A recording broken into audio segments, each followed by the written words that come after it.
A primeira imagem que surge quando pensamos na Primeira Guerra Mundial costuma ser a de soldados presos em trincheiras, cercados por lama, frio e artilharia incessante.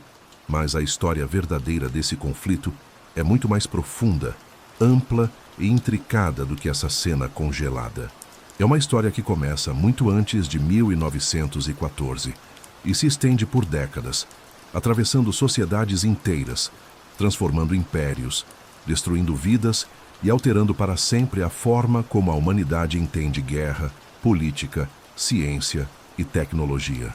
Esta é a jornada que vamos percorrer hoje lentamente, de forma tranquila, detalhada e contínua, como se estivéssemos caminhando por um grande museu da memória mundial, observando cada sala, cada documento, cada decisão e cada consequência com atenção plena, enquanto a mente desacelera e encontra um ritmo calmo para absorver tudo.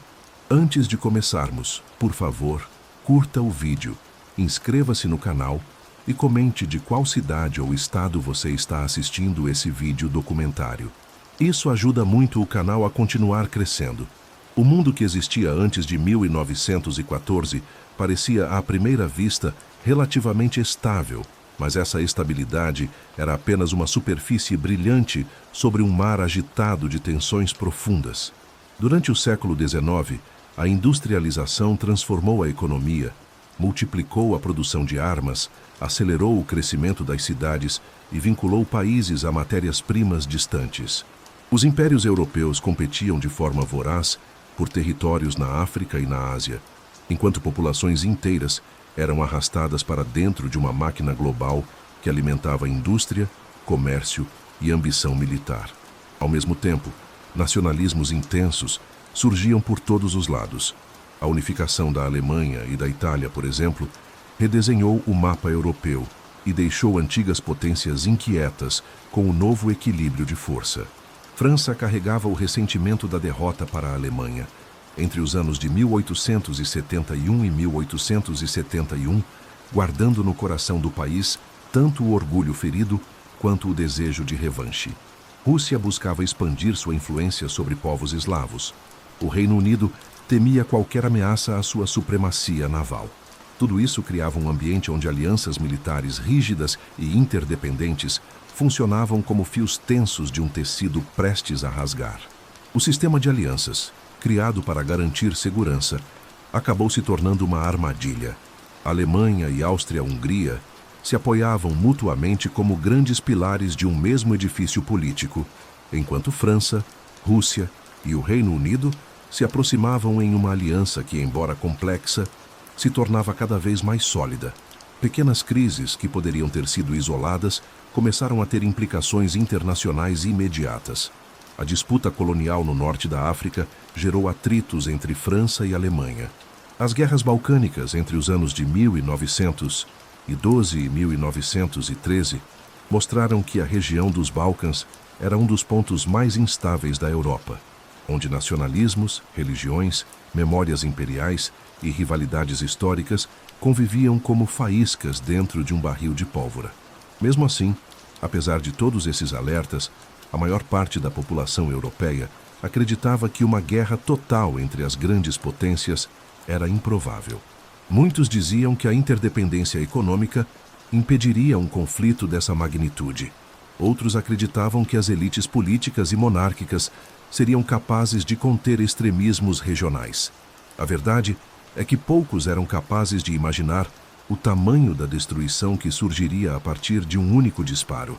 Esse disparo ocorreu em uma manhã de junho em Sarajevo, quando o arquiduque Francisco Ferdinando, herdeiro do trono austro-húngaro, visitava a cidade para uma cerimônia oficial. A região estava tomada por tensões nacionalistas. Jovens sérvios que sonhavam com a independência e a unificação de povos eslavos do sul organizavam atentados contra autoridades do império. O carro aberto do arquiduque avançava por ruas estreitas quando tiros foram disparados, atingindo Francisco Ferdinando e sua esposa. Ambos morreram poucos minutos depois. A notícia correu pela Europa como um vento frio. Para a Áustria-Hungria, aquilo era uma afronta intolerável, uma provocação direta que exigia resposta imediata. A Alemanha ofereceu apoio total aos austro-húngaros, um cheque em branco que permitia que Viena agisse com firmeza. A Sérvia, por sua vez, negava envolvimento oficial, mas temia retaliação. A Rússia prometia proteger a Sérvia. E assim, em poucos dias, reuniões diplomáticas se transformaram em notas de ultimato, prazos apertados, mobilizações parciais e declarações formais de guerra, enquanto o fio que conectava as alianças puxava nações inteiras para dentro do conflito. Quando julho terminou, o mundo já estava em guerra. A Áustria-Hungria atacou a Sérvia. Rússia respondeu mobilizando suas tropas. A Alemanha declarou guerra à Rússia e depois à França. Para surpreender os franceses, invadiu a Bélgica, o que fez o Reino Unido declarar guerra à Alemanha. A avalanche estava formada. Capitais europeias foram tomadas por desfiles, bandeiras, músicas patrióticas e jovens voluntários que acreditavam que viveriam uma aventura curta e gloriosa. Muitos diziam que estariam de volta para o Natal. Nenhum deles imaginava as trincheiras, o gás, a lama, a fome, o trauma e o silêncio que tomariam conta do continente nos anos seguintes. A ideia inicial das grandes potências europeias era travar uma guerra rápida, decisiva, baseada em movimentos amplos de tropas, cercos estratégicos e ataques fulminantes que lembravam os conflitos do século XIX. A Alemanha confiava em um plano militar construído ao longo de anos, que consistia em derrotar rapidamente a França no oeste, para depois concentrar forças contra a Rússia no leste. Era um plano ambicioso, que dependia de velocidade e precisão e absoluta previsibilidade do inimigo, como se todos os povos envolvidos obedecessem a regras matemáticas e como se as ruas, fronteiras e batalhas fossem apenas peças em um tabuleiro de xadrez lógico e controlável. França, por sua vez, acreditava em um ataque ofensivo vigoroso, cheio de coragem e brilho patriótico, recuperando territórios perdidos e avançando com uniformes coloridos e espírito de revanche. Rússia tentava mobilizar um exército gigantesco, mas enfrentava longas distâncias internas e dificuldades logísticas. Reino Unido apostava em seu poder naval e em uma força terrestre reduzida, porém profissional. Todas essas estratégias partiam de suposições otimistas sobre mobilidade e capacidade de comando. Nenhuma delas previa a força destrutiva das armas modernas, que já estavam prestes a transformar o campo de batalha em algo completamente diferente de tudo o que existira antes. Logo nas primeiras semanas, os exércitos descobriram que a modernização da indústria havia criado um tipo de guerra que não obedecia mais às tradições. A metralhadora, por exemplo, era capaz de disparar centenas de projéteis por minuto, criando cortinas de fogo que impediam avanços frontais. A artilharia pesada podia destruir posições fortificadas, abrir crateras imensas no solo e matar soldados sem que sequer soubessem de onde vinha o ataque. A velocidade de deslocamento das tropas, feita ainda em grande parte a pé ou por cavalos, não acompanhava a velocidade letal dos projéteis. Estratégias que funcionavam 40 anos antes se tornaram armadilhas mortais no novo ambiente tecnológico. Quando a Alemanha avançou pela Bélgica, encontrou resistência feroz de tropas menores, mas bem organizadas. Ao chegar ao norte da França, enfrentou exércitos que recuavam, reorganizavam-se e contra-atacavam em momentos críticos. A famosa contraofensiva que ocorreu entre os anos de 1914 e 1914 impediu uma queda rápida da França. Uma sequência de recuos, avanços, flanqueamentos e contragolpes estendeu o fronte para o norte, em direção ao litoral europeu, enquanto ambos os lados tentavam superar um ao outro em velocidade e posição. Esse movimento, conhecido como a Corrida para o Mar, não tinha nada a ver com praias ou conquistas de portos, mas com a tentativa de cada exército de contornar o flanco do outro. Sempre que um lado estendia sua linha, o outro imitava, criando uma espécie de dança estratégica que prolongava as frentes de batalha por centenas de quilômetros. No final, quando ambos perceberam que nenhum movimento lateral traria vitória rápida, os exércitos começaram a cavar posições. No início eram trincheiras simples, pouco profundas, destinadas apenas a proteger temporariamente os soldados enquanto aguardavam nova ordem de ataque. Porém, Conforme o tempo passava e a intensidade dos bombardeios aumentava, essas valas improvisadas se tornaram complexas redes subterrâneas com corredores, passagens cobertas, postos de observação, trincheiras de reserva e linhas de apoio. Assim nasceu a famosa Guerra de Trincheiras, uma das imagens mais marcantes e traumáticas de toda a Primeira Guerra Mundial. Ao observar essa transformação, percebemos como o espírito da guerra mudou completamente. A ideia de um conflito curto, movido pela velocidade e pela cavalaria, deu lugar a um cenário estático, onde soldados viviam meses inteiros presos em buracos cheios de lama, cercados por arame farpado, com água fria até os joelhos e cheiro constante de pólvora, suor, sangue e corpos em decomposição. A natureza também se tornava inimiga. Em períodos de chuva, a lama engolia botas, cobria corpos e transformava o solo em um mar viscoso, onde até pequenos passos exigiam força descomunal.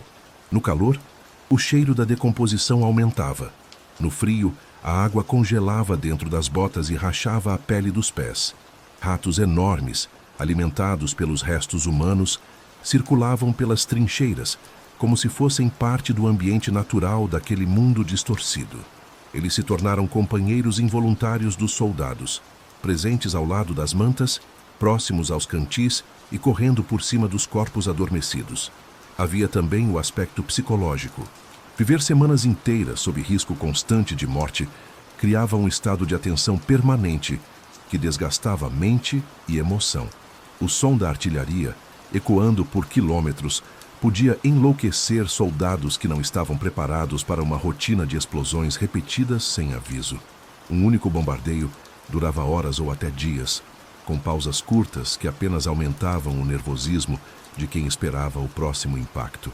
Muitos soldados descreviam a sensação de perder completamente a noção do tempo, confundindo dias, manhãs, noites e estações. O relógio interno desaparecia sob o peso da guerra. A comida era enviada por linhas precárias, muitas vezes chegando fria ou estragada. A água nem sempre estava limpa. E o medo era constante. Medo do gás, medo de um ataque surpresa, medo de morrer soterrado, medo de enlouquecer antes mesmo de ser ferido. Ao mesmo tempo em que as trincheiras surgiam, as tentativas de romper essa nova linha defensiva resultavam em batalhas colossais, com milhares de mortos em poucas horas. Os comandantes militares insistiam em repetir ofensivas frontais, acreditando que números maiores de soldados poderiam superar a força defensiva. No entanto, cada avanço era barrado por metralhadoras, artilharia e barragens de fogo que reduziam unidades inteiras antes que chegassem ao outro lado. A terra entre as trincheiras, conhecida como Terra de Ninguém, tornou-se um espaço infernal, cheio de crateras, arames farpados, corpos abandonados e fragmentos metálicos espalhados por todos os lados. Caminhar por esse solo, mesmo em silêncio durante a noite, exigia passos calculados para não acionar armadilhas improvisadas ou cair em buracos escondidos. A Guerra de Trincheiras, portanto, não foi apenas uma mudança tática. Ela representou a transformação da guerra em um conflito industrial, no qual o poder de fogo, a capacidade de produzir armas, a infraestrutura ferroviária, a logística de suprimentos e a resistência psicológica passaram a ser tão importantes quanto coragem e treinamento. A Primeira Guerra Mundial mostrou ao mundo que as batalhas não seriam vencidas apenas por bravura, mas pela combinação de máquinas, ciência, indústria e sacrifício humano em escala inédita. As trincheiras tornaram-se um símbolo dessa mudança, uma imagem que ainda hoje se mantém viva como lembrete do impacto que a guerra moderna teve sobre soldados e civis. A vida nas trincheiras não era apenas marcada por lama, frio e bombardeios constantes. Era também um universo de regras próprias, improvisações e pequenos rituais de sobrevivência que emergiam da convivência diária com o perigo. Cada soldado aprendia rapidamente que a rotina de guerra exigia disciplina, paciência e atenção constante. Havia horários para vigília, momentos silenciosos onde qualquer movimento podia revelar a posição a inimigos atentos e períodos curtos de descanso interrompidos por alarmes que avisavam a aproximação de ataque ou de gás. A presença do gás tóxico, uma das armas mais temidas da época, adicionava um novo nível de terror. Os primeiros ataques pegaram todos desprevenidos. Nuvens esverdeadas avançavam silenciosamente sobre o solo, movidas pelo vento, enquanto os soldados observavam o fenômeno sem compreender completamente o perigo. Quando perceberam os efeitos mortais, sufocamento, queimaduras internas, cegueira temporária ou permanente, passaram a viver com um medo constante daquilo que não fazia barulho, não tinha forma definida e podia matar em minutos. Máscaras improvisadas, muitas vezes feitas de tecidos molhados em substâncias caseiras, tornaram-se ferramentas desesperadas até que máscaras mais eficientes fossem produzidas em larga escala. Mesmo assim, o pavor nunca desapareceu. O simples som de sirenes ou de latas batendo, usadas como alerta, fazia corações dispararem dentro das trincheiras. A alimentação era outro desafio que marcava profundamente o cotidiano dos soldados. O transporte de alimentos precisava atravessar longas distâncias, por linhas ferroviárias, carroças e rotas expostas a ataques. O resultado era uma dieta monótona, composta principalmente por carnes enlatadas, pão duro, sopas espessas e bebidas mornas. Em dias piores, a comida chegava estragada ou contaminada por sujeira acumulada nas latas e nos recipientes. Muitos soldados preferiam trocar mantimentos com unidades vizinhas ou improvisar refeições com ingredientes locais, quando possível. A fome constante fazia com que qualquer variedade fosse recebida como um presente raro. Esse mesmo cenário se repetia com a água potável, já que recipientes expostos ao solo podiam ser contaminados por resíduos de explosões e por infiltração de corpos em decomposição. O cuidado com a água tornou-se essencial, e filtrá-la de forma artesanal passou a ser parte do cotidiano de quem via na hidratação uma questão literal de sobrevivência. As doenças proliferavam facilmente. O frio extremo gerava quadros de congelamento nos pés, enquanto a umidade constante favorecia infecções graves. Lice infestavam roupas e cabelos, espalhando doenças e causando coceiras que pareciam intermináveis. A chamada febre da trincheira, uma enfermidade causada por bactérias transmitidas por esses parasitas, deixava soldados debilitados, febris e incapazes de lutar por semanas. A combinação de dor física, insônia e estresse contínuo minava o moral das tropas. Para piorar, a convivência forçada entre dezenas de homens em espaços apertados criava tensões constantes. Pequenos conflitos internos, disputas por mantimentos, irritações surgidas por banalidades e hostilidades reprimidas eram resolvidos de forma abrupta ou silenciada pela necessidade de manter unidade diante do inimigo. Ainda assim, em meio a tudo isso, surgiam laços humanos profundos. Soldados que jamais se conheceriam em tempos de paz tornavam-se irmãos forçados pela guerra, compartilhando medos, esperanças, lembranças de casa e promessas de reencontro, que muitas vezes nunca seriam cumpridas. Viver em trincheiras também significava enfrentar um tipo de monotonia angustiante, quebrada apenas por momentos de terror absoluto.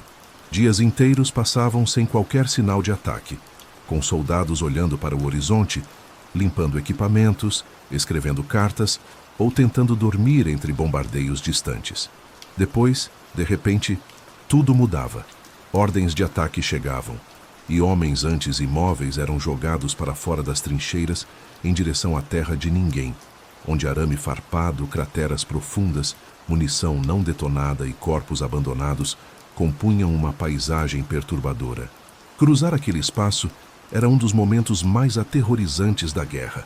Muitos soldados descreviam a sensação de ouvir projéteis passando a centímetros da cabeça, como se fossem insetos metálicos rasgando o ar. A cada passo, surgia a possibilidade de pisar em algo instável ou ser atingido por uma explosão. E quando chegavam próximo à linha inimiga, encontravam resistência feroz, granadas rolando de volta pelas paredes das trincheiras adversárias e rajadas de metralhadoras que cortavam o solo. As perdas humanas eram imensas, e avanços, quando existiam, eram medidos em metros. Metros que custavam centenas ou milhares de vidas. a artilharia desempenhava papel central nesse cenário. Bombardeios prolongados rasgavam a noite e o dia sem distinção, transformando terrenos antes férteis em desertos cinzentos, repletos de fragmentos de árvores, rochas e metal. Alguns bombardeios duravam dias inteiros, com barragens de fogo tão intensas que o solo tremia continuamente.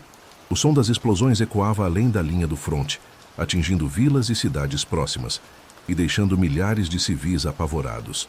Os soldados que sobreviviam a bombardeios longos frequentemente relatavam perda auditiva, tremores involuntários e dificuldade de raciocinar claramente. Muitos desses sintomas só seriam compreendidos décadas depois, quando especialistas começaram a estudar os impactos psicológicos da guerra prolongada e a reconhecer a existência de traumas profundos resultantes de estresse extremo. Mesmo em meio a todo esse caos, a humanidade encontrava pequenas brechas para se manifestar. Um dos episódios mais conhecidos envolve um raro momento de trégua espontânea que ocorreu durante um período festivo entre os anos de 1914 e 1914.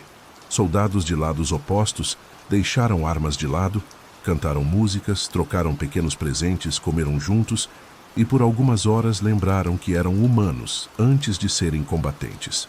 Mas esse tipo de fraternização era proibido e mal visto pelos comandos superiores, que temiam que a empatia diminuísse a disposição para lutar. Ainda assim, o episódio ficou eternizado como um lembrete poderoso de que, mesmo em ambientes de máxima brutalidade, o espírito humano tenta encontrar caminhos para enxergar o outro como alguém que também sente medo, dor e saudade. A guerra de trincheiras não apagou o fato de que o conflito era global.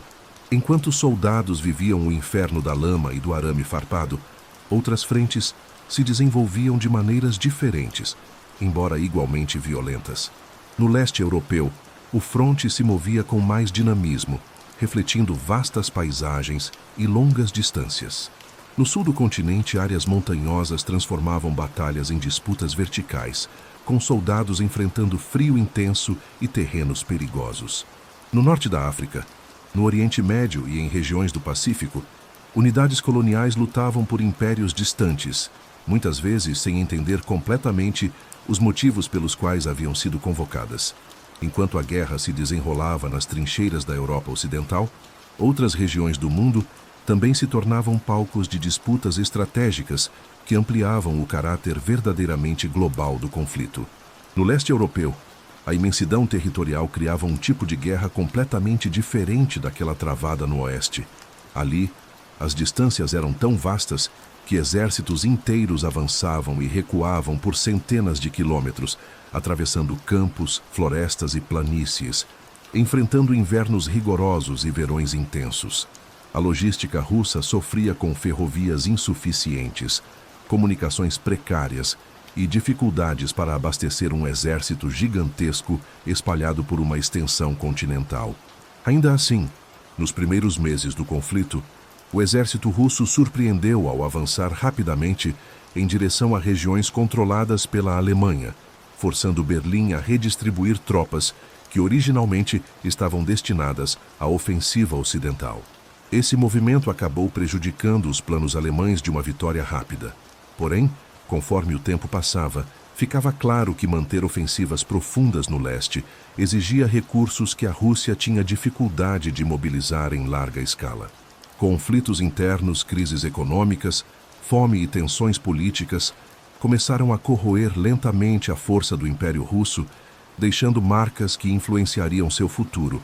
Nos Balcãs, região marcada por diversidade étnica, tensões religiosas e memórias de impérios antigos, batalhas intensas aconteciam entre exércitos que lutavam tanto por territórios quanto por prestígio e sobrevivência. Pequenos estados tentavam defender suas fronteiras contra potências maiores, enquanto vilas inteiras eram destruídas em poucos dias de combate. Em áreas montanhosas, soldados escalavam penhascos, cavavam posições em rochas e enfrentavam ventos congelantes que transformavam cada avanço em um teste extremo de resistência física e mental. Em algumas regiões, o inverno chegava com tempestades de neve que cobravam vidas apenas pelo frio, sem necessidade de intervenção inimiga. Ainda assim, Batalhas continuavam, como se o clima fosse apenas mais um adversário a ser vencido. A mistura de nacionalismos antigos, ressentimentos acumulados e ambições políticas fazia da região uma das mais inflamáveis do continente. Enquanto isso, no Oriente Médio, um cenário completamente diferente se desenrolava. A paisagem árida, marcada por desertos, dunas e oásis isolados, criava desafios que iam muito além do combate direto.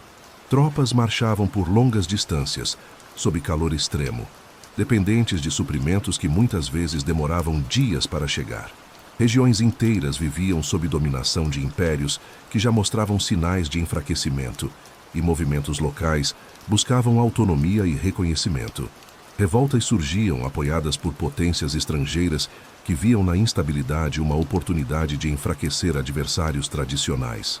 A promessa de independência para povos árabes, por exemplo, tornou-se uma moeda política importante, embora muitas dessas promessas acabassem sendo quebradas após o conflito.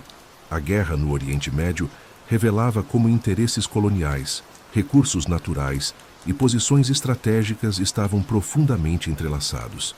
Em áreas montanhosas do sul da Europa, a guerra assumiu uma forma ainda mais assustadora. Soldados lutavam em altitudes elevadas, onde o frio intenso, o ar rarefeito e quedas constantes transformavam cada combate em um desafio quase sobre-humano. As tropas precisavam escavar posições em rochas endurecidas, enfrentar avalanches e sobreviver em abrigos improvisados onde o fogo mal conseguia aquecer as mãos. Granadas rolavam em costas abaixo, explosões ecoavam nas montanhas e cada passo exigia atenção para evitar quedas fatais.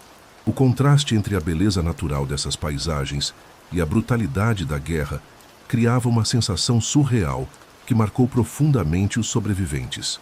Além de todas essas regiões, o conflito se espalhava também por territórios na África e na Ásia, onde soldados coloniais eram convocados a lutar por impérios que viam neles mão de obra essencial para a manutenção de suas disputas europeias. Em muitos casos, esses homens viajavam milhares de quilômetros para enfrentar inimigos que jamais haviam visto e defender bandeiras que não representavam suas próprias culturas ou aspirações. Eles enfrentavam doenças tropicais, terrenos desconhecidos e dificuldades impostas pelo clima, ao mesmo tempo em que lidavam com armas e táticas que não faziam parte do seu cotidiano antes da guerra. A participação desses soldados vindos de regiões distantes seria muitas vezes esquecida pelos livros de história, mesmo tendo desempenhado papel crucial em batalhas específicas e no suprimento geral de tropas. Na África, exércitos coloniais travavam combates por postos avançados, rotas comerciais e regiões consideradas importantes para a manutenção de influência. Em muitas áreas, batalhas aconteciam em savanas, florestas densas ou áreas costeiras que exigiam adaptação rápida das táticas europeias. Os locais viam seu cotidiano alterado pela chegada de tropas estrangeiras, pela instalação de bases e pelo aumento da vigilância militar. Em alguns pontos, populações inteiras eram forçadas a abandonar vilas, perder lavouras e conviver com a presença de exércitos que disputavam cada palmo de terra. Essas frentes menos lembradas revelam como a Primeira Guerra Mundial não foi um conflito restrito às grandes potências europeias. Ela envolveu povos, culturas e regiões diversas, criando um mosaico de experiências humanas que se estendia do gelo montanhoso à areia escaldante, das florestas densas às planícies abertas. Esse caráter global é essencial para compreender a profundidade do impacto deixado pela guerra. Enquanto potências disputavam territórios e prestígio, milhões de pessoas em diferentes continentes viviam consequências diretas do conflito, muitas vezes sem entender por que suas vidas haviam sido interrompidas por uma disputa que não nasceu em suas terras. Ao mesmo tempo em que essas frentes se multiplicavam, uma batalha silenciosa acontecia no mar. O domínio das rotas marítimas tornou-se vital para garantir alimentação, suprimentos, armas e matérias-primas para sustentar o esforço de guerra. A capacidade de transportar produtos essenciais pelo oceano significava a diferença entre um país conseguir resistir ou entrar em colapso econômico. Bloqueios navais eram utilizados como estratégia para estrangular economias inimigas, impedindo que alimentos, combustíveis e insumos industriais chegassem a seus destinos. Esses bloqueios não eram apenas medidas militares, mas ações de impacto direto sobre populações civis, que sentiam a escassez na forma de prateleiras vazias, racionamento e fome. Os mares, antes vistos como rotas comerciais relativamente seguras, tornaram-se arenas perigosas, onde embarcações civis e militares eram alvos de ataques. Navios mercantes transportando trigo, carvão, metais e tecidos eram perseguidos, interceptados e destruídos, o que provocava aumento no preço dos alimentos e dificuldades para abastecer cidades que dependiam de produtos importados. Em regiões onde a economia era frágil, a guerra marítima significava filas intermináveis por um pedaço de pão, crianças desnutridas e famílias inteiras vivendo sob constante insegurança. Além disso, o desenvolvimento de embarcações submersíveis acrescentou um elemento de surpresa e pavor às rotas marítimas. Essas embarcações, capazes de atacar sem serem vistas, alteraram profundamente a maneira como navios de carga e passageiros viajavam pelos oceanos. Historicamente, a guerra no mar seguia regras relativamente claras, onde navios militares combatiam entre si e embarcações civis eram poupadas sempre que possível. Mas com a modernização da guerra marítima, essa distinção foi se dissolvendo. A simples possibilidade de um ataque repentino emergindo do fundo do oceano criava um clima de medo que acompanhava cada travessia. A guerra no mar tornava-se cada vez mais decisiva conforme os meses avançavam. O controle das rotas oceânicas não era apenas uma questão militar, mas um elemento central para a sobrevivência de milhões de civis. Países dependentes de importações para abastecer suas populações, com grãos, carne, carvão e outros insumos vitais, enfrentavam a possibilidade real de colapso. O bloqueio naval imposto por potências marítimas limitava drasticamente o fluxo de produtos, gerando escassez que afetava tanto cidades densamente povoadas quanto vilarejos isolados. Mulheres, crianças e idosos experimentavam o impacto direto de decisões tomadas a milhares de quilômetros de distância, onde almirantes mapeavam rotas, calculavam riscos e tentavam prever movimentos inimigos. O simples fato de um navio não conseguir chegar ao porto significava menos alimentos sobre mesas já vazias, menos combustível para aquecer casas e menos esperança de que a vida pudesse retornar ao normal. A resposta a esses bloqueios intensificou o desenvolvimento de embarcações capazes de atravessar o oceano silenciosamente. Essas embarcações podiam viajar por longas distâncias e emergir apenas para atacar ou reposicionar-se, mudando para sempre o conceito de guerra naval. Durante séculos, navios de guerra eram identificáveis pela distância, carregavam bandeiras e sua presença anunciava a intenção. Agora, o inimigo podia estar em qualquer lugar, invisível sob as ondas, pronto para atacar navios de carga, embarcações militares ou até navios de passageiros. O oceano, antes associado a comércio e expansão, transformou-se em território imprevisível, onde cada embarcação, por maior que fosse, sentia-se vulnerável.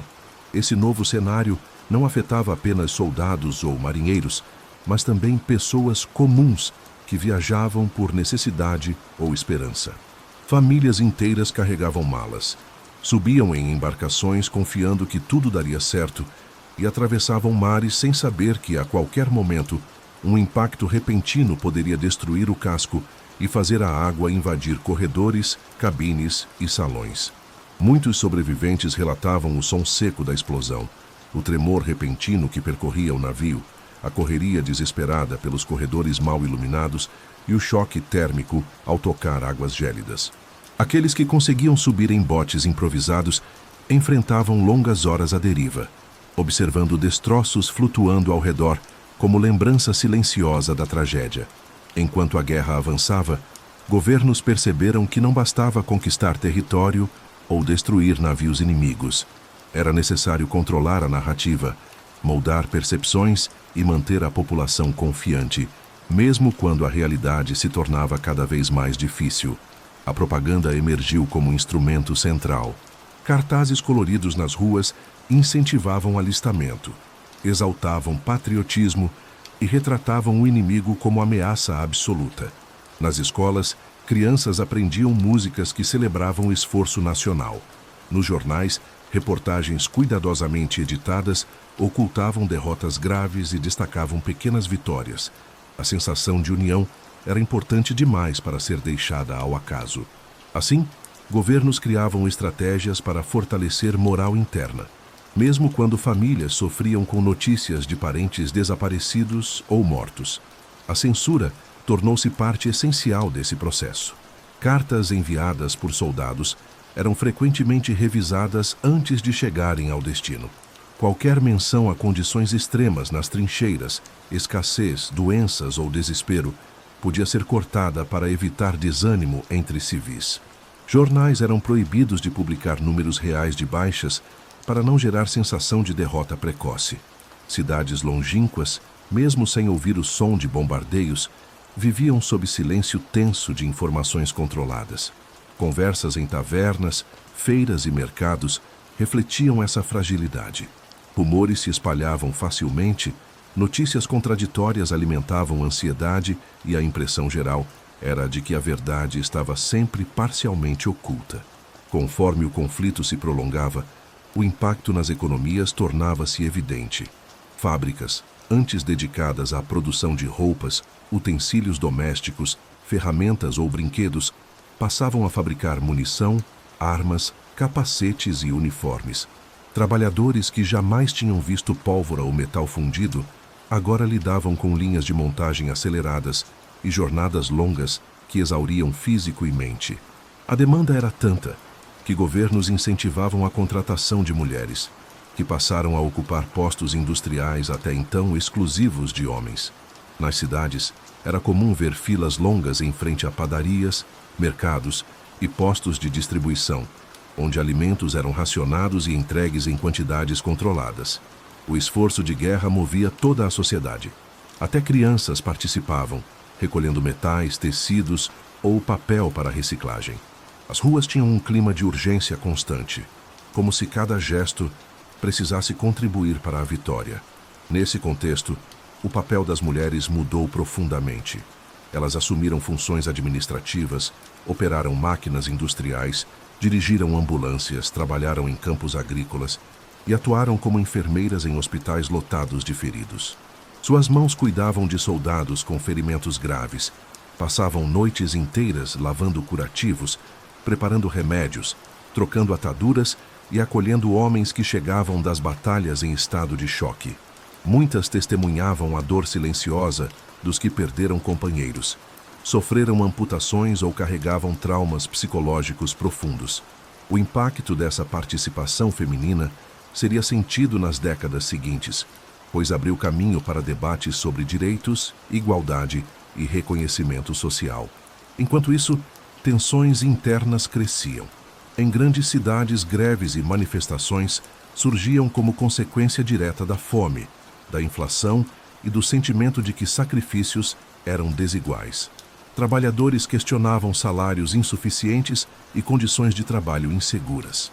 Famílias reclamavam da falta de carvão para aquecer casas durante invernos rigorosos, enquanto jornais relatavam, ainda que de forma discreta, lucros exorbitantes de empresas envolvidas na produção de armamentos.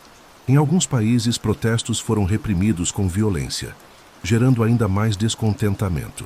O moral da população, que no início da guerra era marcado por entusiasmo patriótico, passou a ser corroído pela percepção de que o conflito poderia durar indefinidamente. Por trás dessas tensões, algo ainda mais profundo acontecia. Governos percebiam que o desgaste não era apenas físico ou econômico, mas psicológico. Soldados e civis lidavam com luto contínuo. Notícias de mortos chegavam diariamente. Estações de trem tornavam-se pontos de despedida e reencontro, com mães, esposas e filhos esperando por alguém que nem sempre voltava. Em muitas casas, uma cadeira vazia na mesa do jantar lembrava a ausência permanente deixada pela guerra. A dor se espalhava como sombra sobre lares, escolas, fábricas e igrejas. E, mesmo diante de tudo isso, o conflito seguia, exigindo ainda mais vidas, ainda mais recursos e ainda mais resistência emocional. Conforme a guerra avançava, ficava cada vez mais evidente que a economia global estava sendo moldada para sustentar um conflito que consumia recursos em proporção jamais vista.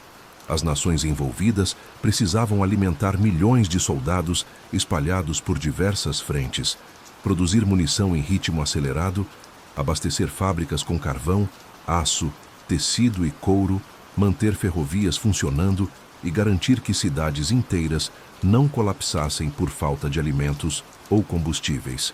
A mobilização era total. Nada permanecia intocado. Até a agricultura precisou ser reorganizada, com mulheres e idosos assumindo colheitas que antes dependiam de trabalhadores recrutados para o fronte. Campos eram arados às pressas, colheitas eram apressadas, novas técnicas eram improvisadas, e mesmo assim a produção raramente alcançava a demanda crescente. Em países que enfrentavam bloqueios marítimos, o impacto era devastador. A escassez de trigo, carne e leite levou milhões de pessoas à fome. Crianças apresentavam sinais de desnutrição, idosos adoeciam com maior facilidade e hospitais recebiam um fluxo constante de pacientes com doenças agravadas pela falta de alimentos nutritivos.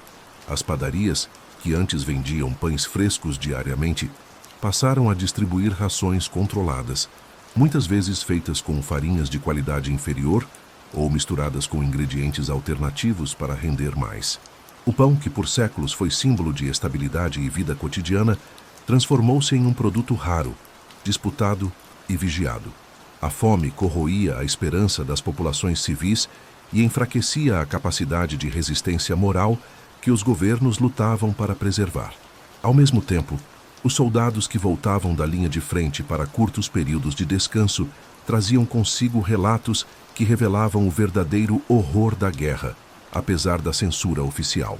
Eles falavam sobre a terra de ninguém, onde crateras explodidas se acumulavam umas sobre as outras, criando um relevo irregular e quase irreconhecível. Falavam sobre corpos que não podiam ser resgatados devido ao fogo inimigo constante, permanecendo expostos ao clima e ao tempo por semanas inteiras. Falavam sobre noites em que o silêncio era tão denso que qualquer respiração se confundia com a sensação de que algo poderia explodir a qualquer instante. Esses relatos circulavam entre famílias, vizinhos e conhecidos, criando uma fissura entre a propaganda otimista e a experiência real que voltava para casa nas roupas sujas, nos olhos cansados e nas vozes trêmulas dos sobreviventes. Além de tudo isso, a guerra provocava transformações profundas nas mentes dos combatentes. A exposição contínua a barulho extremo, explosões, gritos, fumaça e morte recorrente impactava o sistema nervoso de formas que médicos da época ainda não compreendiam completamente. Muitos soldados desenvolviam tremores involuntários, pesadelos persistentes, perda de apetite e sensação constante de ameaça, mesmo longe das frentes de batalha. O termo que mais se aproximava dessa condição era chamado de estado de choque, um fenômeno observado como consequência de experiências intensas e traumáticas. Pacientes eram enviados para hospitais militares, onde recebiam tratamentos rudimentares, muitas vezes baseados em descanso e tentativa de isolamento sensorial. Alguns melhoravam, outros permaneciam marcados pelo resto da vida, carregando um tipo de ferida invisível que jamais seria curada por completo. Enquanto a vida nas frentes terrestres e nas cidades enfrentava todos esses desafios, o conflito também avançava nos ares. Aeronaves, inicialmente usadas apenas para reconhecimento, tornaram-se rapidamente ferramentas de combate e destruição. No início da guerra, aviões voavam em baixa altitude, observando movimentos de tropas inimigas e transmitindo informações valiosas para comandantes em terra. Porém, à medida que o potencial dessas máquinas era percebido, surgiram melhorias significativas. Motores mais potentes permitiam voos mais longos e estáveis. Pilotos treinados começaram a travar duelos nos céus, manobrando suas aeronaves em movimentos arriscados enquanto tentavam derrubar rivais. Essas disputas, muitas vezes acompanhadas por populações locais, que observavam o céu em busca de pequenos pontos se movendo rapidamente, despertavam um misto de fascínio e apreensão. A capacidade de bombardeio aéreo trouxe um novo elemento para a guerra. Pela primeira vez na história, cidades inteiras passaram a ser alvos de ataques vindos do céu. A ideia de que lares, fábricas, escolas e praças pudessem ser atingidos por explosivos lançados por aeronaves causava enorme ansiedade entre civis. Sirenes passaram a ser instaladas em bairros populosos, prontas para alertar moradores sobre a aproximação de aeronaves inimigas. À noite, apagões eram realizados para dificultar a visibilidade dos pilotos. Famílias corriam para abrigos improvisados nos porões ou em túneis adaptados, levando consigo mantas, água e pequenos objetos de valor. O ar que antes era somente repositório de pássaros, nuvens e ventos, agora tornava-se um espaço de ameaça constante. O impacto psicológico era profundo. Crianças acordavam no meio da noite assombradas por ruídos semelhantes aos de motores distantes. Adultos desenvolviam hábitos de observação constante do horizonte, tentando distinguir sons de aviões entre barulhos comuns da cidade. A sensação de segurança, antes associada às paredes do lar, aos telhados e à familiaridade das ruas, se desintegrava lentamente.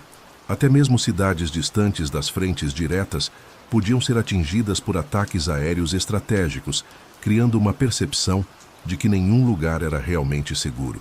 Esse sentimento de vulnerabilidade teve efeitos duradouros na mentalidade das populações civis e influenciou profundamente a cultura, a literatura e a memória coletiva nas décadas seguintes. Ao mesmo tempo, as forças envolvidas na guerra desenvolveram aeronaves de diferentes modelos e finalidades.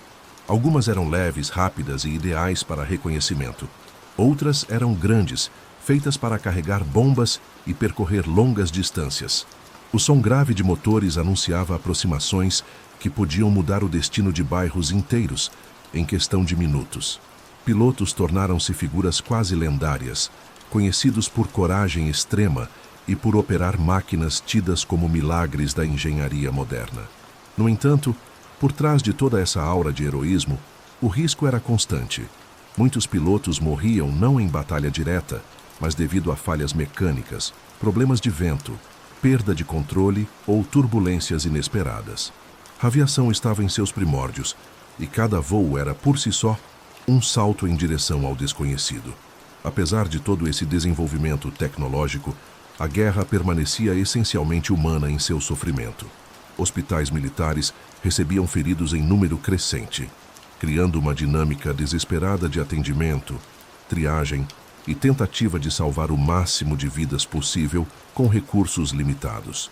Enfermeiras e médicos trabalhavam sem descanso, enfrentando longas filas de soldados mutilados, intoxicados por gás ou em estado de choque profundo. A medicina, pressionada por essa demanda colossal, evoluiu rapidamente. Técnicas cirúrgicas avançaram, novos medicamentos foram testados e tratamentos de reabilitação começaram a ganhar espaço, embora ainda fossem rudimentares. Mesmo assim, muitas vidas foram salvas graças à dedicação incansável de profissionais que buscavam transformar caos e dor em alguma forma de esperança. À medida que o conflito avançava, ficava claro que o desgaste não atingia apenas soldados na linha de frente, mas também as populações civis que tentavam manter a vida cotidiana sob condições cada vez mais difíceis. O racionamento de alimentos e combustíveis, combinado com a inflação crescente, gerava um clima de angústia constante dentro das casas. Em centros urbanos, longas filas se formavam diante de armazéns e padarias antes mesmo do amanhecer. Mulheres permaneciam em pé por horas, segurando pequenos cestos na expectativa de receber porções mínimas de pão ou de batatas. Crianças acompanhavam mães e avós nessas filas silenciosas, aprendendo cedo demais a lidar com privações. Homens que trabalhavam em fábricas voltavam para casa exaustos, trazendo consigo poeira, cheiro de metal queimado e marcas de um esforço industrial implacável. A escassez afetava tudo. Roupas eram remendadas até perderem forma. Sapatos eram reutilizados por diversas pessoas da família e utensílios domésticos quebrados tinham de ser consertados com improvisos. A vida nas cidades se transformava em um delicado equilíbrio entre dever patriótico e necessidade de sobrevivência. A propaganda reforçava continuamente essa ideia, incentivando os cidadãos a aceitarem sacrifícios pelo bem da nação. Cartazes mostravam famílias felizes entregando metais para reciclagem, trabalhadores sorrindo em fábricas e crianças plantando hortas comunitárias. No entanto, por trás dessas imagens idealizadas, havia um desgaste profundo. A realidade nas casas era marcada por ansiedade, incerteza e luto silencioso. Cada família tinha alguém desaparecido, ferido ou morto.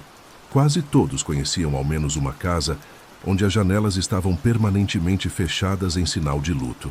Os vizinhos falavam baixo ao passar por essas portas em respeito à dor que consumia aqueles que haviam perdido entes queridos. O luto coletivo criava uma atmosfera densa nas ruas, como se o ar carregasse uma mistura de tristeza e resignação. O som dos sinos das igrejas tornava-se frequente, anunciando funerais quase diários. Mesmo assim, a rotina não podia parar.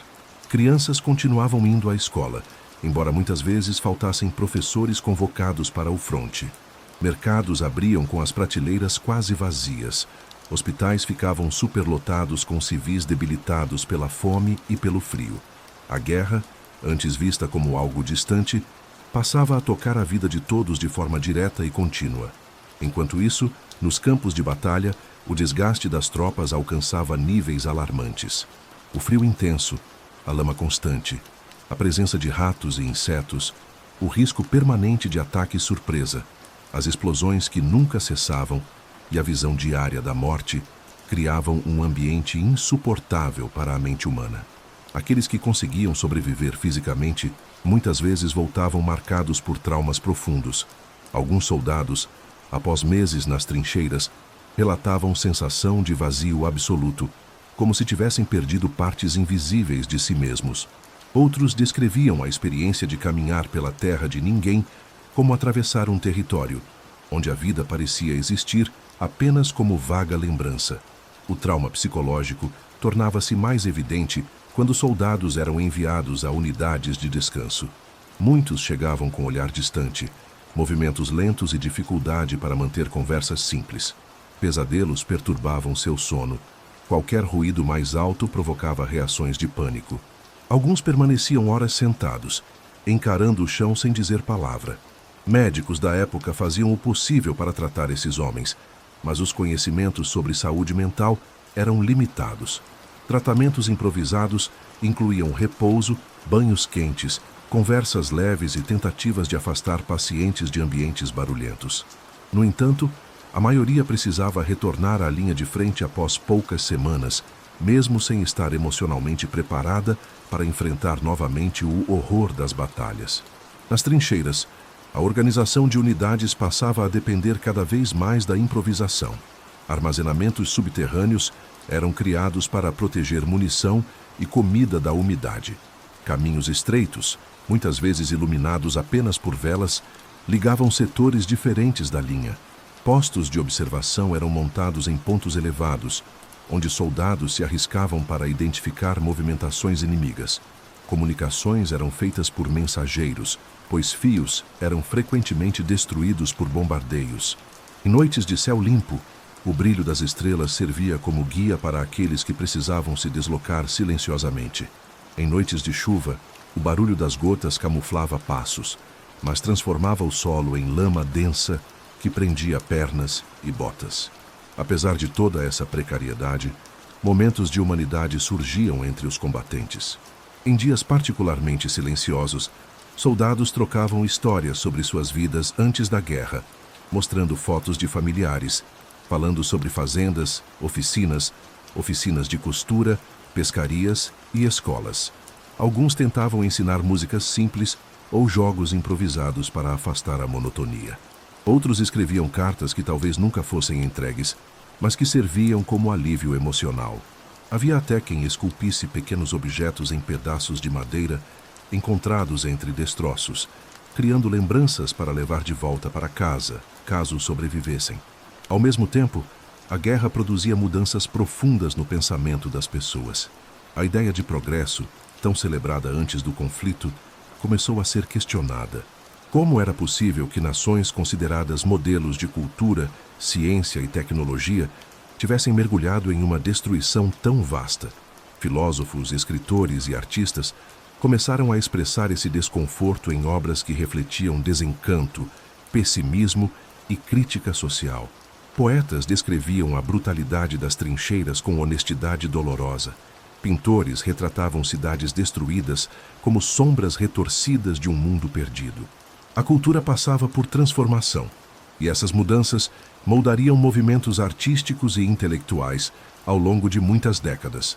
Nas colônias, o impacto da guerra era sentido de forma intensa. Povos africanos e asiáticos eram convocados a lutar em conflitos que não nasceram em suas terras. Muitos viajavam para lugares distantes, enfrentando climas desconhecidos, idiomas diferentes e armas que nunca tinham visto. Alguns lutavam na Europa, outros em frentes coloniais, e todos experimentavam uma realidade brutal que deixava marcas profundas. Ao retornarem, traziam memórias de horror e uma nova consciência sobre sua posição dentro dos impérios que governavam suas regiões. Em muitos lugares, esse retorno serviu como semente para movimentos que buscavam maior autonomia e reconhecimento político. Mesmo diante de tanta dor, o conflito seguia avançando, empurrando nações inteiras para limites jamais testados. A cada mês que passava, surgia a sensação de que ninguém sabia como encerrar a guerra. Os generais tentavam novas estratégias, governos buscavam recursos onde podiam e populações suportavam perdas que pareciam intermináveis. A guerra consumia tudo: forças, esperança, estabilidade e o próprio sentido de normalidade. Com o avanço da guerra, o peso do desgaste começou a recair sobre impérios inteiros. A economia, já sobrecarregada, dava sinais claros de colapso nas regiões onde a escassez se tornava rotina. Filas maiores se formavam diante de mercados com prateleiras cada vez mais vazias. O custo dos alimentos subia diariamente, colocando famílias inteiras em situação de extrema fragilidade. A alimentação deficiente aumentava a vulnerabilidade das pessoas a doenças que antes eram controladas. Hospitais civis e militares recebiam pacientes em número tão alto que muitos eram atendidos em corredores, salas improvisadas e até em tendas montadas nas proximidades das cidades. A sensação de que o sofrimento tinha ultrapassado qualquer medida tolerável espalhava-se como um véu sobre povoados inteiros. Dentro dos exércitos, recaía a percepção de que os sacrifícios humanos estavam atingindo níveis que já não podiam ser explicados por estratégias militares. Batalhas prolongadas, ofensivas mal sucedidas e perdas gigantescas revelavam a incapacidade dos comandantes de romper o impasse estabelecido pelas trincheiras. A cada nova ofensiva, milhares de homens eram enviados para ataques frontais que encontravam metralhadoras, artilharia pesada e posições fortificadas. Mesmo quando pequenas vitórias eram conquistadas, os avanços eram tão limitados que não justificavam o custo em vidas humanas. Isso gerava crescente descontentamento entre soldados, muitos dos quais começavam a questionar abertamente decisões de seus superiores. Em algumas frentes, a recusa em avançar transformou-se em protesto silencioso. Em outras, motins e deserções mostraram que a disciplina já não era suficiente para manter a máquina de guerra funcionando como antes. Nas cidades, o cansaço emocional tornava-se tão pesado quanto o físico. Pessoas que antes acreditavam em uma vitória rápida, agora enfrentavam uma realidade marcada por anos de privações. A propaganda continuava tentando alimentar esperança, mas o contraste entre as imagens idealizadas dos cartazes e a dureza da vida cotidiana ficava cada vez mais evidente. Crianças cresciam em um ambiente onde sirenes, funerais e racionamento eram parte natural da rotina. Adolescentes, antes cheios de planos para o futuro, viam como destino mais provável ocupar um lugar nas linhas de frente assim que atingissem idade suficiente. A guerra moldava mentalidades, alterava a relação das gerações com o mundo e redefinia a forma como a vida era percebida. Em meio a esse ambiente tenso, um dos eventos mais marcantes do período começou a tomar forma no coração de um grande império. A combinação de fome, inflação, insatisfação com a guerra e ressentimentos acumulados ao longo de décadas desencadeou movimentos populares que exigiam mudanças profundas. Trabalhadores deixavam fábricas em protestos massivos, exigindo melhores condições, aumento de salários e o fim imediato do conflito. Mulheres que já haviam assumido diversas funções vitais para a economia também marchavam pelas ruas, exigindo pão e dignidade. O clima nas cidades era de efervescência, com imensos grupos expressando indignação diante da incapacidade do governo de lidar com os desafios que se acumulavam. No campo militar, soldados daquele mesmo império, muitos já cansados de anos de combate, começaram a recusar ordens, abandonando posições ou se rendendo em massa. A sensação de que aquele gigantesco organismo político estava prestes a se fragmentar começou a se tornar evidente. Revoltas emergiram nas bases militares e unidades inteiras passaram a apoiar movimentos de mudança que lamavam por uma transformação total da sociedade. O colapso desse império alteraria profundamente o equilíbrio de forças na guerra, forçando seus aliados e inimigos a reestruturar estratégias e acelerando decisões que antes pareciam distantes. Enquanto esse colapso ocorria, as frentes de batalha sentiram imediatamente o impacto. Tropas que antes enfrentavam resistência profunda passaram a avançar sobre territórios que tinham perdido parte de suas defesas. No entanto, essa aparente vantagem não representava o fim do conflito. Outras potências, agora sentindo o peso insuportável de anos de batalhas, começavam a demonstrar sinais de esgotamento semelhante. O desgaste era tão grande que até mesmo nações com vastos recursos enfrentavam dificuldade em manter linhas de suprimento, abastecer exércitos e preservar moral interna. Os meses seguintes seriam marcados por uma sequência de acontecimentos acelerados, em que a força de um país recém-chegado ao conflito começaria a alterar o ritmo da guerra. A entrada dessa nação trouxe recursos frescos, soldados bem alimentados, produção industrial em larga escala e uma energia renovada que contrastava fortemente com a exaustão das potências que lutavam desde 1914. A simples presença desses novos combatentes, carregando equipamentos modernos e reforçando frentes fragilizadas, tornou-se decisiva para inclinar o equilíbrio estratégico. Ao mesmo tempo, a visão desses soldados revitalizados elevava o moral de nações aliadas e provocava receio profundo nas forças inimigas. A participação dessa nova potência, porém, não se limitou ao campo militar. No âmbito econômico, ela tornou-se fornecedora crucial de alimentos, combustíveis, armas e materiais essenciais para sustentar exércitos que já davam sinais de colapso logístico. Navios carregados deixavam regularmente seus portos, cruzando oceanos sob ameaça constante, levando trigo, equipamentos, veículos, carvão e tecidos que alimentavam a sobrevivência de aliados. Essa onda de apoio alterou drasticamente o panorama da guerra. A chegada dessas tropas ao continente europeu significava que exércitos desgastados finalmente recebiam reforços capazes de substituir unidades dizimadas. Ao mesmo tempo, outras potências envolvidas no conflito continuavam a perder força. A fome atingia níveis insuportáveis em determinadas regiões. O racionamento tornava-se ainda mais restrito. Muitas famílias viviam com poucas calorias por dia. Pessoas desmaiavam em estações de trem, fábricas e mercados. O frio de invernos rigorosos agravava quadros de pneumonia e outras doenças respiratórias, aumentando ainda mais o sofrimento civil. O moral nacional despencava. A guerra parecia interminável. Sobre esse cenário, recaiu uma sucessão de crises que forçariam finalmente o início das negociações que levariam ao silêncio lento e doloroso das armas.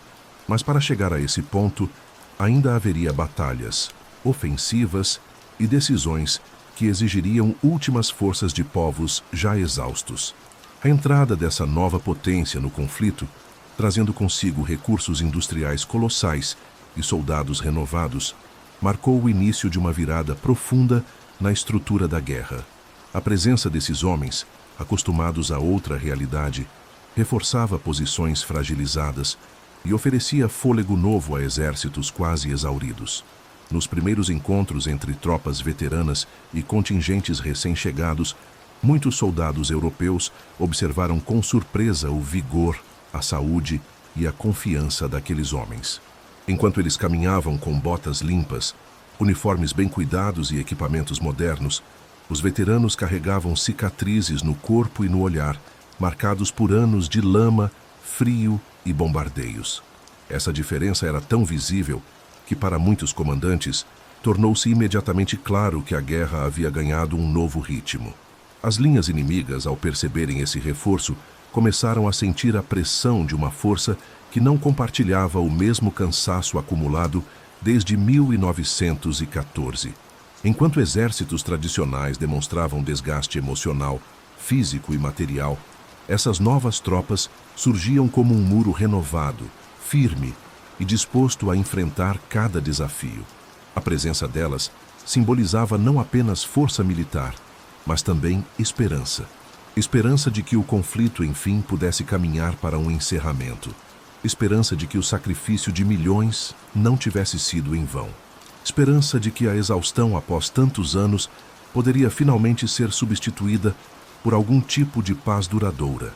No entanto, embora a entrada dessa potência acelerasse o colapso de seus adversários, a fase final da guerra não seria menos cruel que as anteriores. Na verdade, alguns dos momentos mais intensos estavam ainda por vir. Exércitos desgastados tentaram lançar ofensivas desesperadas, acreditando que uma vitória decisiva poderia obrigar inimigos a negociar termos favoráveis antes que o desgaste se tornasse irreversível. Essas ofensivas, porém, encontraram resistência feroz de tropas renovadas e melhor equipadas.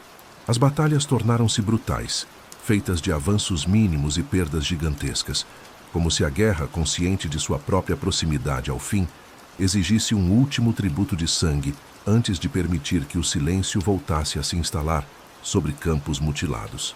Enquanto isso, dentro das fronteiras das potências que haviam iniciado o conflito, o colapso avançava de maneira implacável. A fome já não era apenas escassez, mas um inimigo cotidiano que corroía a vitalidade das cidades. Crianças desnutridas lotavam hospitais civis. Filas que antes se formavam apenas pela manhã, agora se estendiam ao longo de todo o dia. Mercados ofereciam quantidades tão pequenas de alimentos que muitos cidadãos precisavam caminhar quilômetros para conseguir migalhas distribuídas por programas emergenciais. O carvão, essencial para o aquecimento no inverno, tornara-se tão escasso que famílias inteiras passavam noites inteiras envoltas em panos improvisados, cercadas por paredes geladas e janelas que mal conseguiam bloquear ventos de temperaturas perigosamente baixas. O impacto psicológico desse colapso era tão grande que até os mais patrióticos começavam a duvidar da continuidade da guerra. Homens mais velhos, que antes incentivavam jovens a lutar pelo país, agora aconselhavam prudência e desconfiança. Mulheres que trabalhavam em fábricas de munição já não cantavam músicas patrióticas enquanto produziam armas, mas sim observavam o chão enquanto máquinas vibravam ao redor. As ruas perdiam vida, as conversas tornavam-se mais silenciosas, janelas permaneciam fechadas. Cada nova notícia de derrota trazia consigo uma sombra mais profunda. A guerra deixava de ser vista como uma luta por honra ou território e passava a ser percebida como uma espécie de força cega e destrutiva que engolira toda a Europa. Nos quartéis, essa sensação era ainda mais evidente. Soldados retornavam do fronte com relatos de linhas inimigas que já não possuíam o mesmo vigor. Muitos diziam que haviam visto combatentes adversários abandonarem posições em grupos, caminhando com lentidão, como se não houvesse mais energia para correr ou lutar. Outros observavam bandeiras brancas surgindo após bombardeios intensos. A desorganização tornava-se comum em frentes inteiras. Alguns exércitos passavam dias sem receber comida adequada, e relatos de unidades que simplesmente se dissolviam começaram a surgir em comunicados militares. Nas capitais dos impérios à beira do colapso, líderes tentavam manter uma postura firme, mas atrás de portas fechadas admitiam que a situação era insustentável. Debates emergiam sobre a necessidade de negociar um armistício antes que a desintegração total se tornasse inevitável.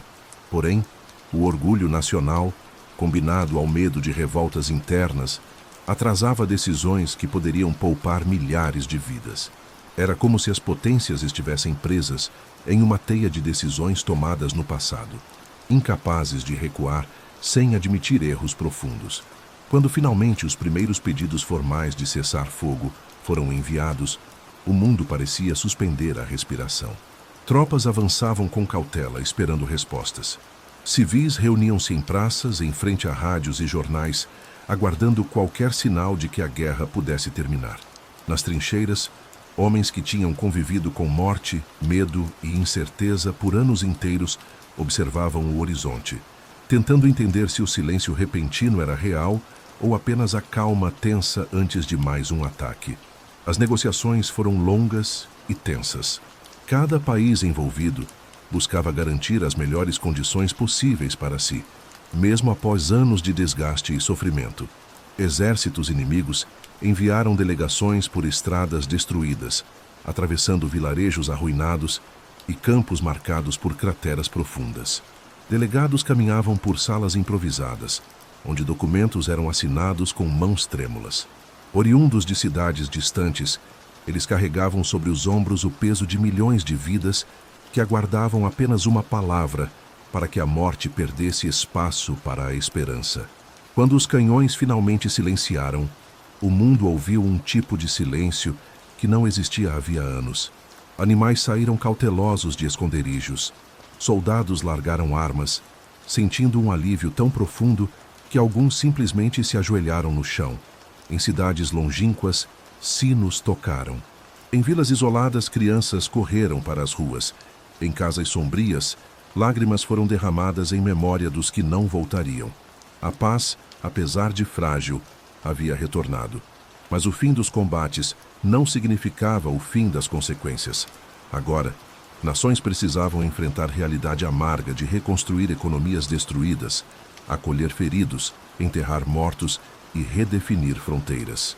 As decisões tomadas nos meses seguintes moldariam não apenas os próximos anos, mas todo o século XX, influenciando movimentos políticos, revoltas sociais e a própria percepção da humanidade sobre progresso, guerra e poder.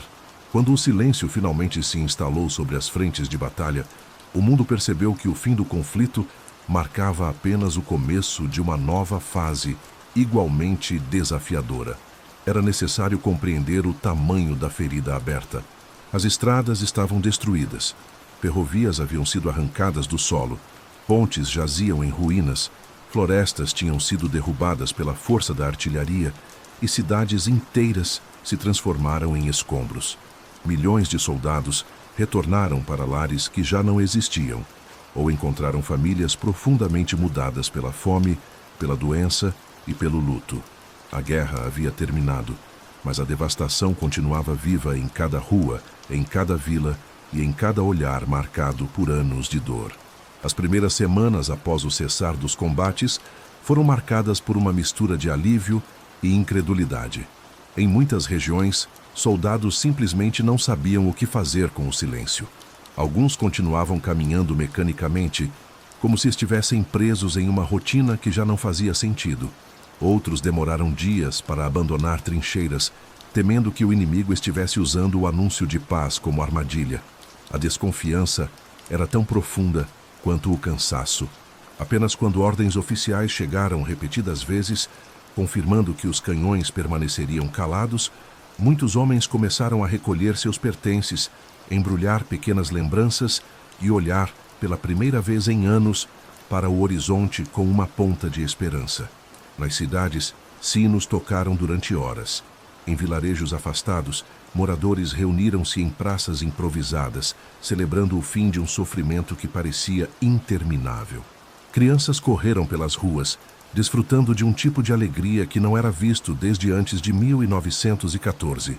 Mulheres abraçaram vizinhas, compartilharam notícias, iluminaram janelas e sentiram pela primeira vez em muito tempo que o coração podia bater sem a sombra constante da preocupação. Mesmo assim, atrás de muitos sorrisos, havia também dor silenciosa.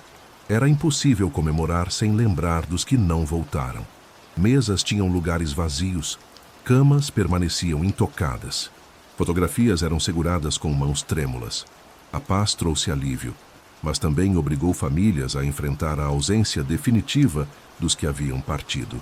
Enquanto isso, líderes políticos de diversas nações reuniam-se para definir os termos da nova ordem mundial.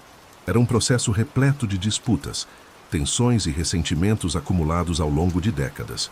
Alguns países sentiam-se vitoriosos e queriam impor condições severas aos derrotados, acreditando que punições duras garantiriam segurança no futuro. Outros temiam que humilhações excessivas plantassem sementes de novos conflitos. Esse debate atravessava salões, corredores e mesas repletas de documentos. Delegações discutiam detalhes por horas, tentando equilibrar justiça, orgulho nacional e pragmatismo político. A atmosfera era densa. Cada palavra poderia alterar o destino de nações inteiras. E assim nasceram acordos que redesenharam mapas.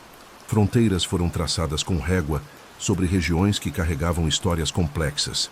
Povos foram divididos. Vilas que antes pertenciam a um império passaram a pertencer a outro. Famílias se viram separadas por linhas que surgiram de decisões tomadas em salas distantes. A queda de grandes impérios significou o surgimento de novos estados que buscavam identidade própria em meio ao caos da reconstrução. O mundo parecia renascer, mas esse renascimento era marcado por dores de parto profundas, feitas de incerteza, conflitos internos e desconfiança sobre o futuro. Entre os países derrotados, o sentimento predominante era de humilhação. Muitos cidadãos não entendiam completamente por que haviam perdido. A propaganda de anos anteriores os fazia acreditar que sua nação era forte, disciplinada e determinada. Agora, jornais anunciavam perdas territoriais, pagamentos de indenizações altíssimas, limitações militares rigorosas e obrigações que pareciam impossíveis de cumprir. Esse choque coletivo criou um terreno fértil para ressentimento profundo. Pessoas que antes confiavam em suas lideranças passaram a sentir revolta. O orgulho nacional transformou-se em frustração, e essa frustração, alimentada por crises econômicas e dificuldades diárias, seria um dos ingredientes que inflamariam tensões fortíssimas nas décadas seguintes. Ao mesmo tempo, países considerados vitoriosos também enfrentavam desafios gigantescos. Mesmo com a sensação de triunfo, eles carregavam cicatrizes profundas. Suas economias estavam abaladas pelo longo período de mobilização total. Suas populações enfrentavam luto coletivo. Milhares de soldados retornavam com ferimentos permanentes, amputações, dificuldades respiratórias causadas por gás e traumas emocionais incapacitantes. Governos precisavam criar sistemas de apoio, construir hospitais especializados, desenvolver próteses, oferecer pensões e tentar reintegrar homens que tinham visto horrores impossíveis de explicar em palavras. A guerra havia terminado, mas seus efeitos continuariam moldando a vida cotidiana por muitos anos. A cultura também mudava. Escritores que lutaram nas trincheiras começaram a publicar memórias que descreviam a guerra com realismo brutal. Pintores retratavam paisagens destruídas com traços fortes e angustiados. Filósofos questionavam a noção de progresso que dominara o pensamento europeu por séculos. O mundo parecia menos seguro, menos previsível, menos racional. A ideia de que a humanidade caminhava sempre em direção ao aperfeiçoamento fora quebrada pela visão de milhões de vidas destruídas, cidades arrasadas e povos inteiros exauridos. O trauma atravessava gerações. Crianças que cresceram sem pais carregavam consigo cicatrizes afetivas difíceis de curar. Mulheres que perderam maridos precisavam reconstruir a vida em meio à pobreza, escassez e incertezas. Homens que retornaram do fronte traziam histórias que não conseguiam compartilhar, mergulhando em silêncios profundos que isolavam lares inteiros. A guerra deixou marcas invisíveis em cada canto da sociedade. Com o tempo, muitos acreditaram que os tratados e acordos firmados após o conflito garantiriam estabilidade duradoura. Entretanto, as tensões internas e externas criadas nesse período Assim como ressentimentos profundamente enraizados criaram um terreno instável que lentamente fermentaria o próximo grande desastre mundial. Mas isso só se revelaria anos mais tarde, quando novas crises econômicas, disputas políticas e movimentos radicais iriam surgir. Por ora, o mundo respirava com dificuldade, como alguém que sobrevivera a uma longa tempestade e agora observava o céu em busca de sinais de reconstrução. Era o fim de uma era, um fim marcado por destruição, dor, coragem, esperança e incerteza. Uma guerra que prometera ser curta, mas que se estendeu por anos, deixou feridas tão profundas que influenciariam não apenas a geração que a viveu, mas todas as que vieram depois.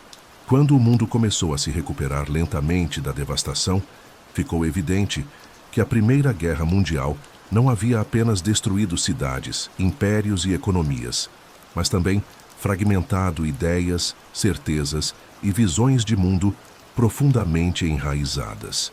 A sensação de que a humanidade caminhava de forma progressiva rumo a um futuro cada vez mais racional, estável e sofisticado havia sido quebrada. A guerra revelou que ciência e tecnologia, antes celebradas como motores de prosperidade, também podiam ser ferramentas de destruição em escala industrial.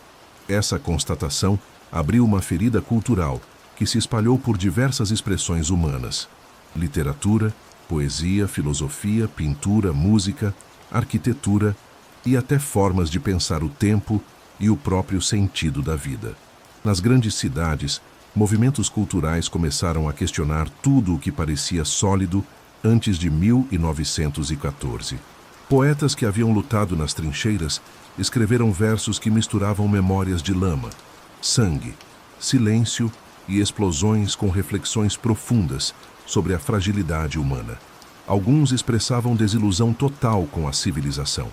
Outros buscavam, em palavras breves, descrever o trauma de ver companheiros morrerem ao lado, sentindo que não havia linguagem suficiente para traduzir o horror presenciado.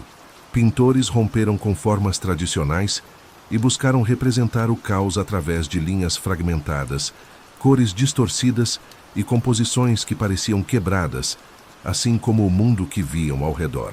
A filosofia também entrou em um período de profunda introspecção. Pensadores de diversas regiões tentavam compreender como sociedades consideradas educadas, sofisticadas e modernas haviam mergulhado em violência tão extrema. Surgiram reflexões sobre a condição humana, sobre limites da razão, sobre fragilidade social e sobre o perigo de discursos que transformavam povos inteiros em inimigos abstratos. A Primeira Guerra Mundial tornou-se uma espécie de lembrete doloroso de que as ideias que sustentam uma sociedade podem se desfazer rapidamente diante de medo, rivalidade e propaganda. Enquanto isso, famílias de todos os cantos lidavam com cicatrizes emocionais que permaneceriam por décadas. Lares onde antes havia alegria, agora eram marcados por silêncio pesado. Crianças que perderam pais cresceram tentando compreender ausências que não podiam ser substituídas. Muitas mães, viúvas desde cedo, assumiram responsabilidades duplas para manter suas casas de pé. Adolescentes carregavam memórias de fome, de sirenes, de noites escuras, de filas por alimentos e da constante sensação de que o mundo podia desmoronar a qualquer momento. Essas experiências moldaram toda uma geração, formando adultos que carregavam consigo a lembrança de como a vida pode mudar abruptamente. O impacto também foi profundo no terreno da medicina. A guerra forçou avanços rápidos em técnicas cirúrgicas, na criação de próteses mais eficientes, em estudos sobre infecções, em métodos de esterilização e, especialmente, em análises sobre traumas emocionais. A quantidade de feridos que chegavam diariamente aos hospitais militares exigia respostas imediatas. Médicos precisavam amputar membros gravemente danificados, tratar queimaduras extensas, lidar com intoxicações por gás e conduzir cirurgias de emergência, muitas vezes sem equipamentos ideais. O esforço para salvar vidas transformou a medicina para sempre. Novos centros de reabilitação emergiram, dedicados a ensinar soldados amputados a caminhar novamente, a adaptar próteses, a recuperar parte de sua autonomia e a reconstruir suas identidades, após ferimentos graves. Na esfera política, o mundo enfrentava uma reorganização completa. Impérios que existiram por séculos desapareceram. Novos estados surgiram em meio a sentimentos misturados de esperança e insegurança. Povos acostumados a viver sob grandes monarquias passaram a experimentar pela primeira vez governos nacionais próprios. Entretanto, esse processo não era simples. Em muitos lugares, diferenças culturais, religiosas e históricas dificultavam a formação de identidades nacionais unificadas. Disputas internas emergiram e tensões entre grupos se intensificaram conforme novos líderes tentavam consolidar poder. Ao mesmo tempo, países vitoriosos buscavam garantir que a guerra futura jamais voltaria a alcançar aquela dimensão. Eles tentaram criar instituições internacionais dedicadas à negociação diplomática e à resolução pacífica de conflitos. Embora essas iniciativas representassem passo importante em direção à cooperação global, elas enfrentavam desafios enormes desde o início, pois muitas das tensões que haviam causado a guerra continuavam existindo, apenas sob novas formas. A reconstrução da paz exigia paciência, compreensão e coragem política, qualidades que, em alguns momentos, foram insuficientes para lidar com forças nacionalistas que cresciam silenciosamente. As consequências econômicas foram igualmente profundas. A guerra havia consumido recursos gigantescos e deixado nações endividadas. Países destruídos precisavam reconstruir pontes, estradas, fábricas e lavouras. Trabalhadores retornavam aos poucos para suas antigas profissões, mas encontravam ferramentas danificadas, estruturas arruinadas e mercados instáveis. A inflação corroía salários, tornando difícil para muitas famílias adquirir alimentos básicos. Ao mesmo tempo, países que haviam financiado o esforço de guerra buscavam cobrar dívidas, o que criava novas tensões entre nações que tentavam se reerguer. A fragilidade econômica global transformou a década seguinte em período de incerteza constante, no qual pequenas crises locais podiam gerar ondas de instabilidade em vários pontos do mundo. Além disso, o impacto moral da guerra deixou uma herança ambivalente. Por um lado, havia o desejo sincero de que aquele conflito fosse lembrado para sempre como aviso claro sobre o perigo do militarismo sem controle, das alianças rígidas, das rivalidades não administradas e da confiança excessiva em tecnologia destrutiva. Por outro lado, havia um ressentimento profundo entre povos que se sentiram injustiçados pelos acordos de paz. Esse ressentimento gerou ciclos de vingança, discursos radicais e narrativas inflamadas que no futuro contribuiriam para reacender tensões que muitos acreditavam ter sido finalmente apagadas. A Primeira Guerra Mundial deixou ainda um legado emocional e simbólico impossível de ignorar. Quando caminhamos pelas paisagens onde as trincheiras foram cavadas, quando observamos monumentos erguidos em memória dos milhões de mortos e quando lemos cartas enviadas por soldados a seus familiares, percebemos o impacto pessoal e íntimo dessa guerra.